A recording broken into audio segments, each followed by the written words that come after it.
Hi guys, and welcome to week 4 of the Kickstart program.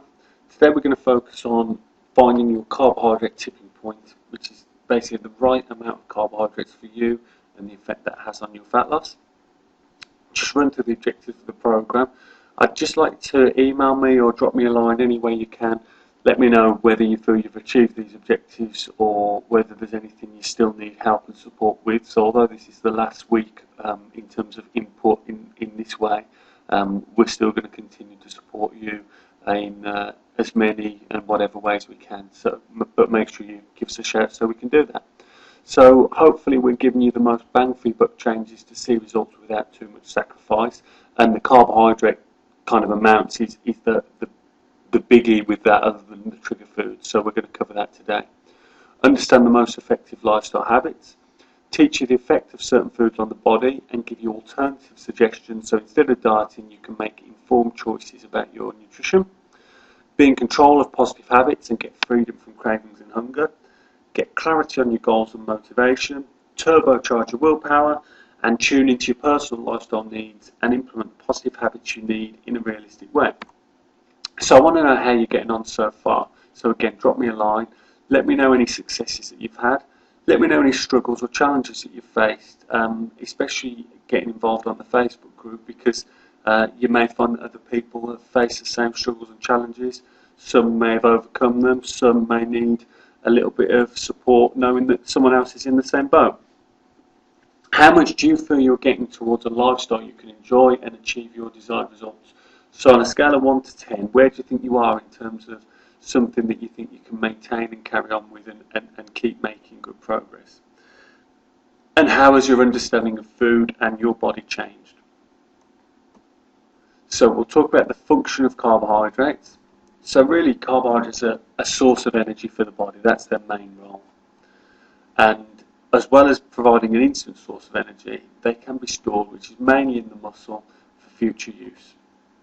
Now carbohydrates is the more instant source of energy. It's a quicker source of energy. While you're sat watching this video, most of the energy your body's using actually coming from fats, not carbohydrates. But as soon as you start moving at a faster pace, increasing your intensity, you need to release energy a bit faster, and that tends to come from carbohydrates. Glucose, which is essentially what carbohydrates end up as, is the main fuel used by the brain.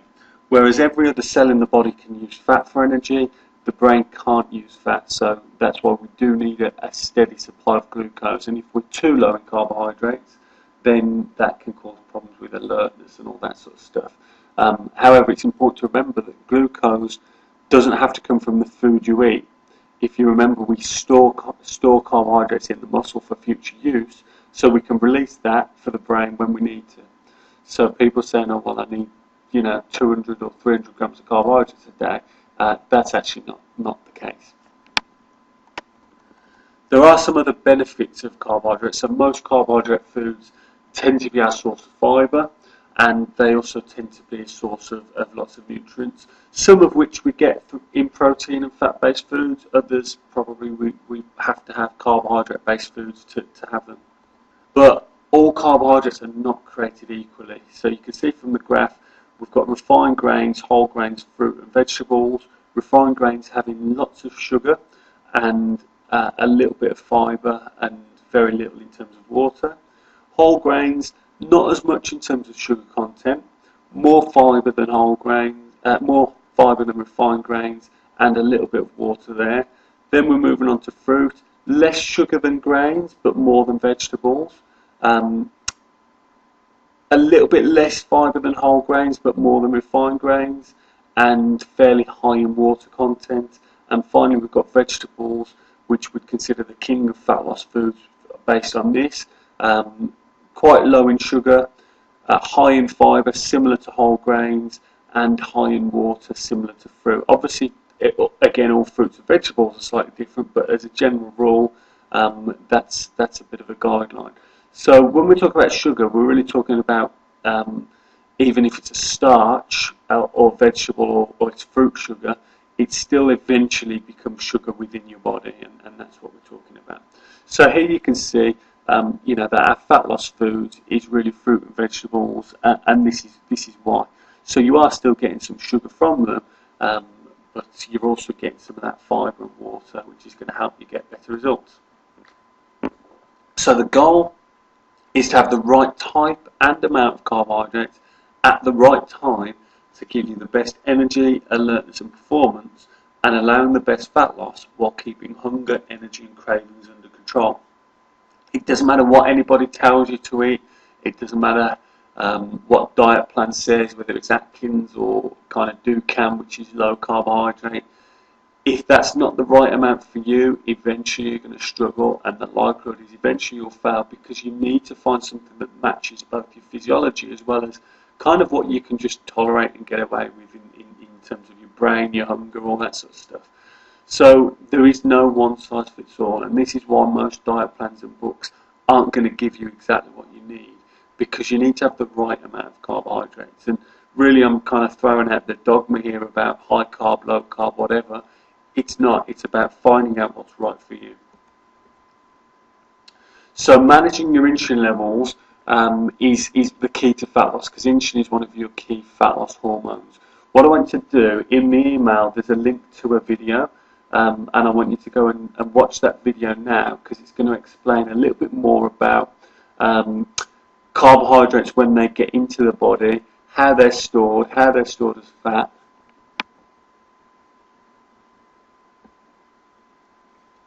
Okay, so managing your insulin levels. Insulin is one of the key kind of fat storage and fat loss hormones. So what I want you to do right now is go and watch the video that I linked in the email, which is going to tell you a little bit about what happens with carbohydrates when they enter the body, how they're stored, how they're converted to fat sometimes as stored, and how insulin as a hormone affects that process and affects essentially how well we're burning or how much we're storing fat. I apologise, it's a little bit cringeworthy, some of the way it's put together. It's quite American, let's say. Apologies to any American viewers. But I apologise for that, but it does kind of help to paint the picture. So just go and watch that now and then come back. Okay, so hopefully we've seen that. So basically carbohydrates stimulate insulin, which triggers fat storage. Now the problem is that this insulin also prevents fat from being burned as fuel. So in the video it talked about greedy fat cells, where the fat cells aren't releasing that fat, and therefore we feel hungry because we're not releasing that energy and we eat more. Part of that is due to insulin levels. And essentially this can compromise your workouts as well, because if you're working out and you're trying to burn loads of fat, but you've eaten too many carbohydrates and released too much insulin, then you'll actually not be burning fat as effectively during that workout for that reason. So really carbohydrates is the thing that triggers the insulin levels, and the more insulin you have and the more insulin you produce, the more greedy your fat cells are. So carbohydrate intake should be relative to your insulin response. In other words, if you can respond quite slowly to carbohydrates in terms of insulin, you can probably get away with eating more. If not, then you probably need to eat less. Now you can improve your response to insulin, and that's probably something I'd always look at people doing first and foremost. I'll send you more information about that as we go. Carbohydrate content should also be activity and goal specific. So the more active you are, the more carbohydrates you need. And of course, if you've got a performance goal, you don't want to go too low on carbohydrates, because that's going to affect that. Now, it's important to state at this point though that if your goal is performance and you're eating carbohydrates for energy, that's only of use if those carbohydrates are going into the muscle. So again, if we look at the video and we saw all those carbohydrates going into the fat cells, whether you're a marathon runner, triathlete, whatever, that's of no kind of benefit to you. You might as well have been eating less carbohydrates and storing less fat, and in fact you'd have probably performed better in that way as well. So it's not necessarily more is better, it's just getting the right amount for you to minimise fat storage and maximise energy and performance. So what burner type are you? There's a questionnaire that I've put in the email that I want you to spend some time going through. Hopefully you've done it before watching this. It's just going to give you a brief insight into how quickly you burn sugars especially, and therefore what a good starting point would be for you in terms of carbohydrate intake, because no one is the same. If I put everyone on the same starting plan, we'd probably get some results, but some would plateau quicker than others. So this comes in handy. So if you're a fast burner, or what we call a protein type, essentially you burn sugar very quickly, which means you're prone to slumps in energy and surges of insulin. I'm a typical kind of fast burner. I used to get a baked potato every day on the way home from university. Used to sit in front of the TV eating it, probably watching Neighbours or something like that in my student days. And within 20 minutes or 30 minutes, I was actually fast asleep, which was really annoying, because then I had to watch the 5:30 Neighbours episode as well to catch up on what I'd missed. But the point is I had a real surge in sugar into my body, a massive production of insulin, which took that blood sugar really low, and basically I crashed. So we're prone to these crashes as a fast burner if we have too many carbohydrates. So what we need to focus on more proteins and fats to balance this out, and more kind of slower release carbohydrates. So for me, the best meals would be lots of protein and fat, and lots of low glycemic fruits and vegetables. Now a mixed burner, now their needs may change based on activity, and because they're somewhat in the middle, they can be prone to both slumps in energy and not enough. It's a bit like Goldilocks. They can have too little carbohydrates and suffer those effects, whereas they can also have too many and suffer the same sorts of effects as the fast burner. Whereas I very rarely struggle with too little carbohydrates. That's just not something I need to worry about.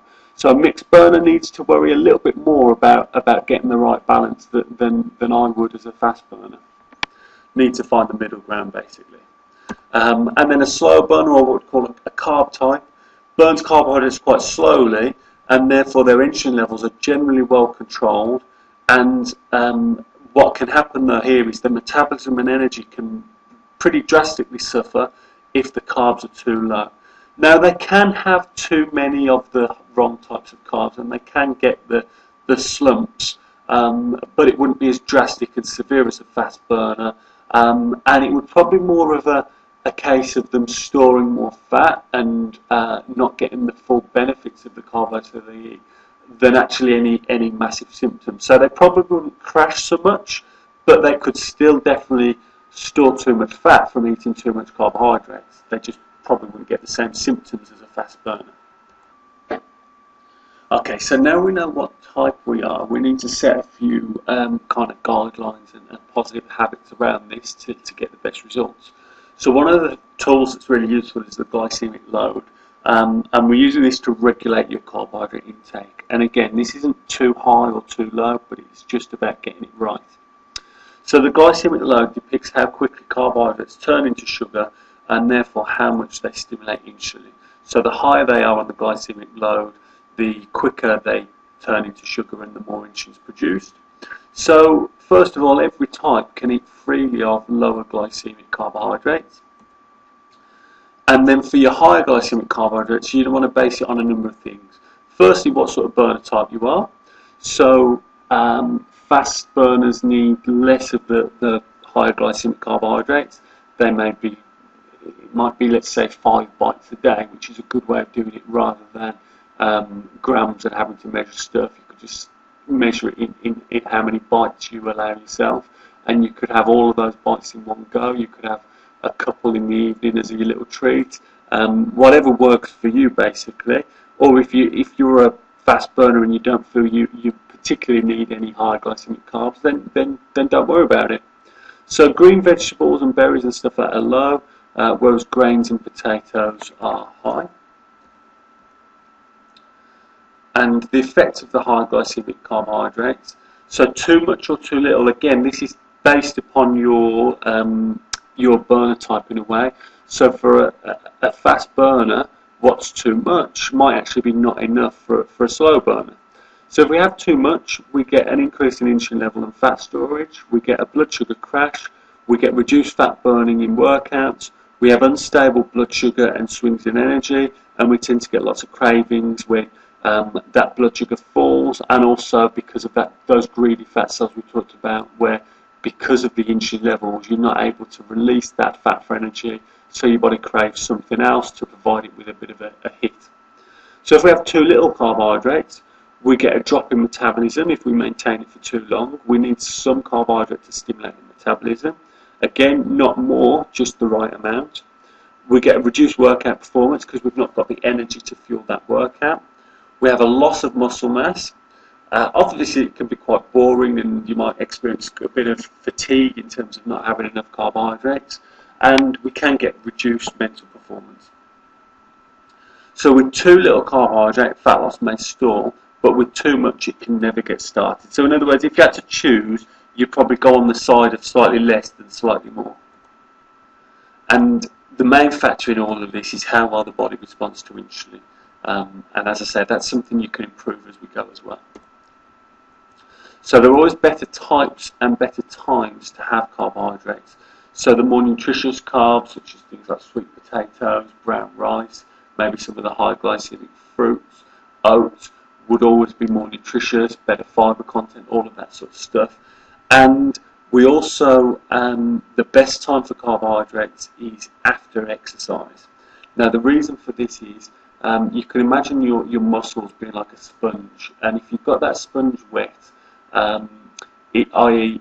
imagine the water is the sugar, it's full of sugar, and if you put it in more water, it can't take any more on anyway because it's saturated.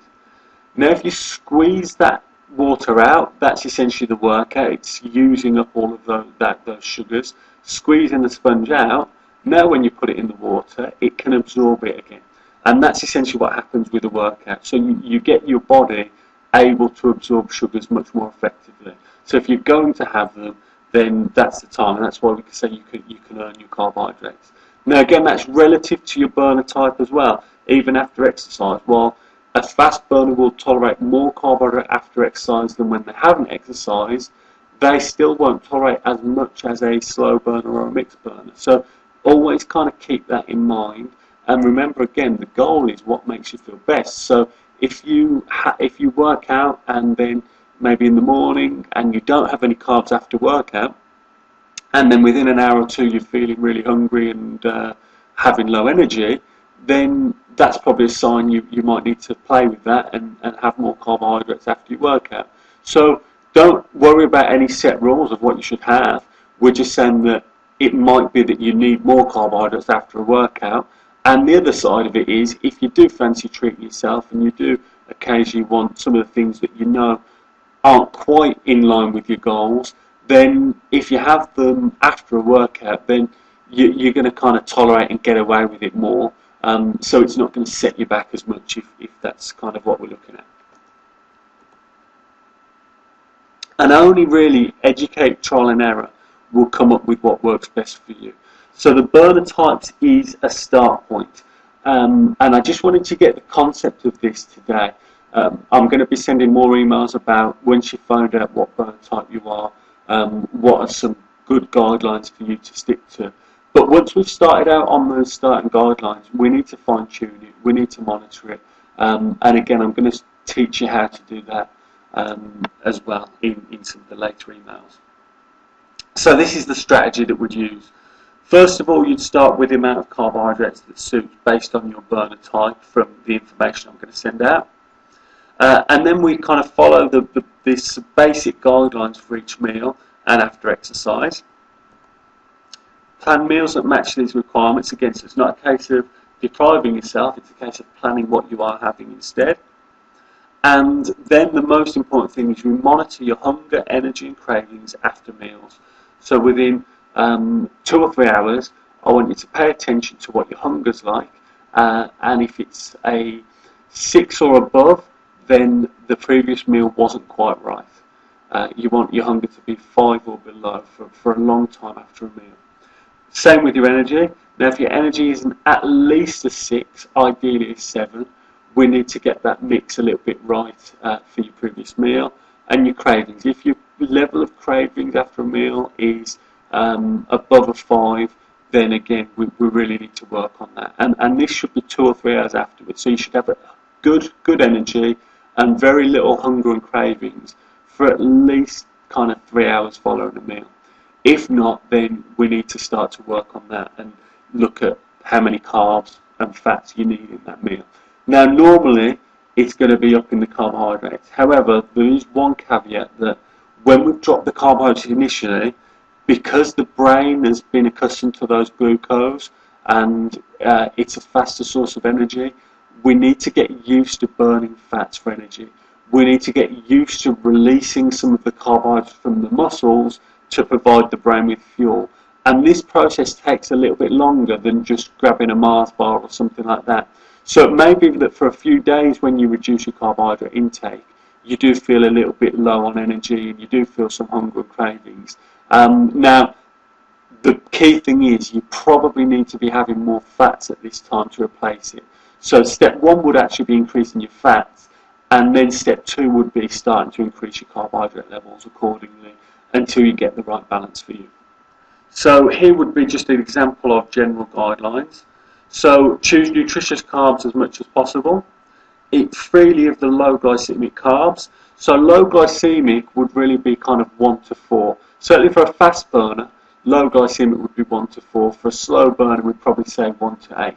For all types, 9 and above would tend to stimulate insulin a little bit more and be more kind of fat storing, whereas kind of 8 and below would be okay. Whereas for a fast burner, probably 5, 6, 7 and 8 might be kind of neutral, whereas they're actually pretty good for a slow burner as well. Hopefully that makes sense. I will again share more information on that. So eat higher glycemic carbs according to your burner type, and all types can have more high glycemic carbs after exercise. So your guidelines might just be that, you know, choose the things that you're missing or you kind of quite like that are carbohydrate based, and just plan to have them after a workout. So you continue to monitor your energy, hunger, cravings and results to determine the right mix for you. And finally, I want to say, don't be afraid of the 20-mile march. So the 20-mile march is a story about the race to the, I believe it's the North Pole, by the Norwegian team. I think it was Amundsen was the leader, and Scott. And the Norwegian team actually won. And the reason they won this race was because they followed this philosophy of a 20-mile march. Whether the weather was great or the weather was terrible, they did 20 miles each day. They didn't do any more even if the weather was great, and they didn't do any less if the weather wasn't good. Now, there were times when the weather was just too dangerous to go out, and they couldn't go out at all. But any time they could get out, they did 20 miles all the time. Scott, on the other hand, if the weather was good, ploughed on as much as he possibly could, and then oftentimes when the weather was not terrible but not great, they didn't have the energy or mental resolve to get out and do it, because essentially they'd burnt themselves out by going too far and being a bit too greedy, if you like, on the other times.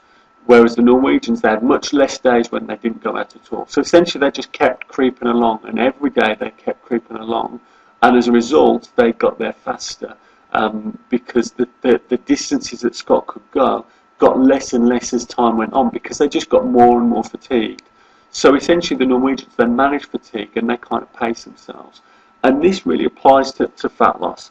Now again, it's got to match your physiology. It might be for me that 50 grams to 100 grams of carbohydrates, I'm feeling pretty good on anything in between that.